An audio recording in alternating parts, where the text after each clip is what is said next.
Palworld is the best survival creature collector to have ever entered the genre. Hey y'all, it's been a minute. I love to say I've been good, but that would be a blatant lie. Truth is, I've been going through it. Life has been beating me down, blow after blow after blow. I've been at my lowest, climbed back up through sheer determination and willpower, only to be pushed back down right as my head was above the water. But it hasn't been all bad. One thing that has remained the same: it's been a constant beacon and a reminder to keep pushing, because the promise of another one, no matter how far off, will always outweigh the urge to give up, the urge to blame anything, hell, blame everything and everyone but yourself, the choices I made, and my own inability to do anything about them. And that beacon is a win. A win is tangible proof that you've progressed, that comes with an overwhelming feeling of satisfaction, not because you've earned something that you want, not because you can finally drop your humility, but satisfied because you remember where you just came from, how you felt facing insurmountable odds that seemed impossible at the time, yet you won. You've not only made it through, but came out in a better position than you were going in. And you might ask what any of that has to do with Palworld, and why do you have the audacity to include Nintendo as well? But be patient, because to put life into perspective, there's no better place to start than an imitation of life on the grandest scale imaginable: a video game. And to better correlate the ebbs and flows of life to the world of video games, we'll be taking a look at Palworld and Pokemon, more importantly Pocket Pair and Nintendo/Game Freak. Palworld coming out of nowhere from a less than esteemed publisher, ridiculed and criticized by people with opinions, called soulless, called a ripoff, seemingly doomed to fall into the pits of disparity. I'm sure you're well aware of how the story goes. You've clicked on the video, so you know that despite the shortcomings, despite the pitfalls, despite a $40 million lawsuit, the game has succeeded. Let's be real, it's really dominated. It's become a global sensation and outsold games with 50 times its budget. And for Pocket Pair, this is undeniably a win. However, as I explained earlier, no win is achieved without loss.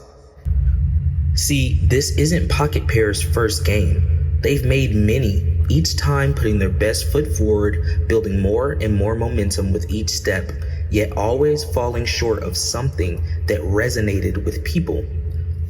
Always running, yet never able to catch. And with Palworld, we finally see what it is they were chasing. The last 50 hours I've spent with the game have been the most enjoyable gaming experiences I've had in months. It's fresh, it's new, and it's exciting. It just keeps opening up to me in new ways, yet it's somehow just Breath of the Wild. Pokemon, it's kind of like Ark, and it reminds me a little bit of Fortnite as well. It has mechanics that lend itself to a little bit of everything, ripped straight from other games it seems. It doesn't have that many original bones in its body. So was Pocket Pair chasing plagiarism? Was it wishing to create a soulless cash grab? Was there really no attempt to create a unique experience? Well, no, and surprisingly, absolutely. To put this into perspective, I'll tell a story of something that happened in my childhood. I was sitting with a group of kids at a table in history class. We were having a break before the lecture, and we had a textbook. It was a history textbook. It became the topic of our discussion. On it was some beautiful artwork of a hand-drawn boat crashing against some waves. And the bright idea came to us to try to draw it. It was me and a boy sitting beside it. We made it a competition, and we let the other kid at the table judge it. And in fact, the other kid was his brother. And I can admit I was getting my ass whooped. He was a better, more creative artist than me. His sailboat was technically sound, perfect in its proportions, and the sense of the scale next to the waves. I found myself inspired by what he was drawing and low-key copied it for a little while. Then I got ideas of my own. What if the boat had an exhaust system? What if it had wings that made it look like it could take off and tread air at any moment? What about some flame decals? When we presented the pieces to be judged, I was expecting to lose. I had given up on winning and even made an imitation of my opponent's piece. Yet, to my surprise, his brother and a few other kids chose mine. The kid immediately got defensive, pointed out how I used his boat shape, how a few lines were crooked, and a sailboat with an exhaust is cheating. It's not realistic. Of course, people would like that more than his simpler drawing, and how I basically designed it to win. But he had missed the point entirely. See, it wasn't about realism. It wasn't about staying true to form. It wasn't about trying to appeal. It was about my drawing being fun. And that's the very thing Pocket Pair has been building to.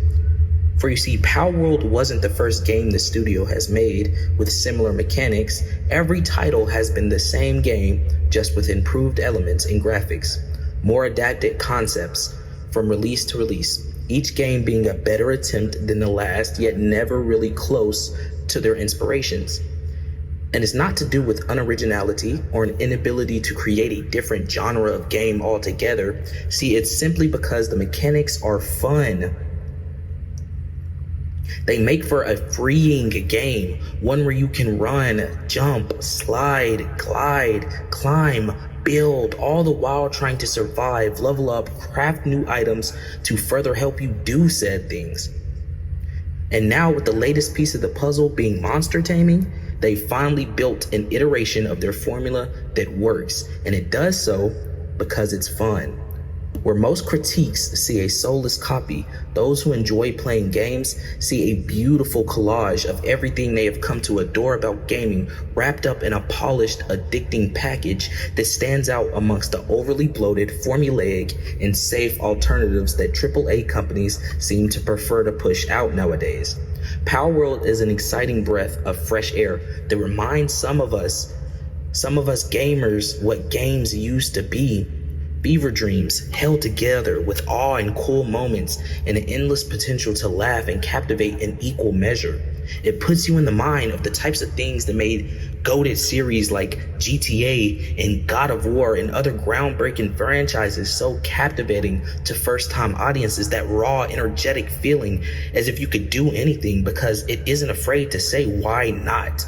The game you were playing wasn't afraid to be fun. Hell, jack an old lady's car, drive it to a military base only to have it blown up because every NPC in the game suddenly decided you were a national threat to security. Hell, open up the first 5 minutes of your game with a sex scene where you button mash hip thrust as a bald guy with bright red tattoos and anger issues. And why do any of those things rather than anything else?